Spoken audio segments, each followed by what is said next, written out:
Let's get practical on the application itself. In front of us, Adam and I have a packet that you will have.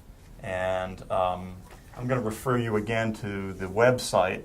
You will have to go to the website and locate the application, the actual application forms, and you will have to respond to a number of key questions or items. And Adam, you've been through that at least twice now, right? So I'm going to read verbatim the first item.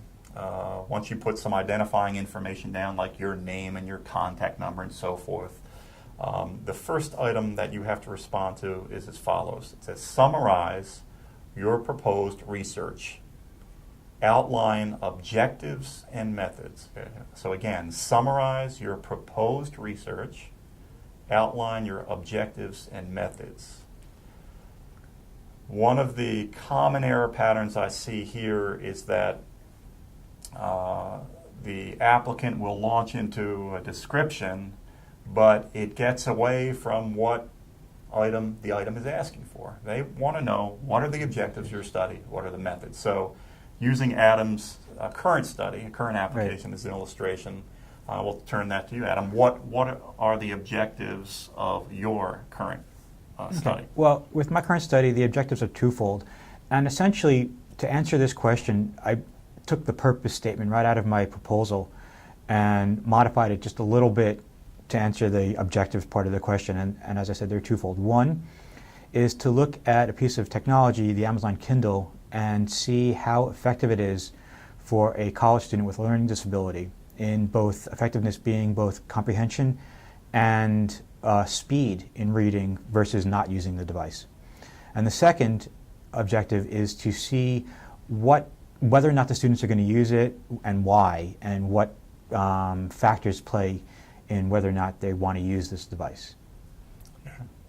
So it's good literally to list. I like how Adam kind of explained that verbally, and in print I'm sure he did that too, where he said the two objectives of my study are as follows: number one, number two. It's great to bold it or to list or to number things and keep it clean like that. Right.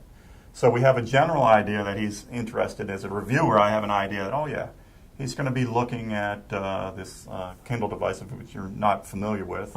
It's kind of like an electronic book reader. Yeah.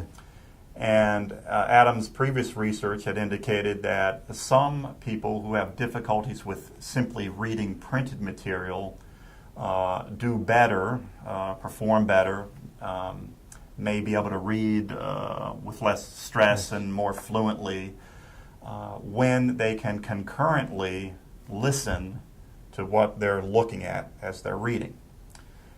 So he's going to test this out by identifying some folks who have some challenges in reading. Specifically targeting students with reading difficulties. Yeah. You as VOC rehab students, I'm sure, have clients who might have these kinds of difficulties. Among other things, usually I know you're working with folks with physical, maybe emotional, mental challenges. So in this case, we are looking at individuals who are challenged in reading.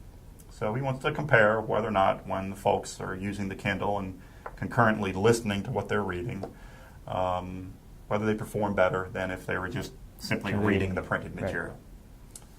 Right. That's a very clean, understandable statement. You want the reviewers to understand what you're doing.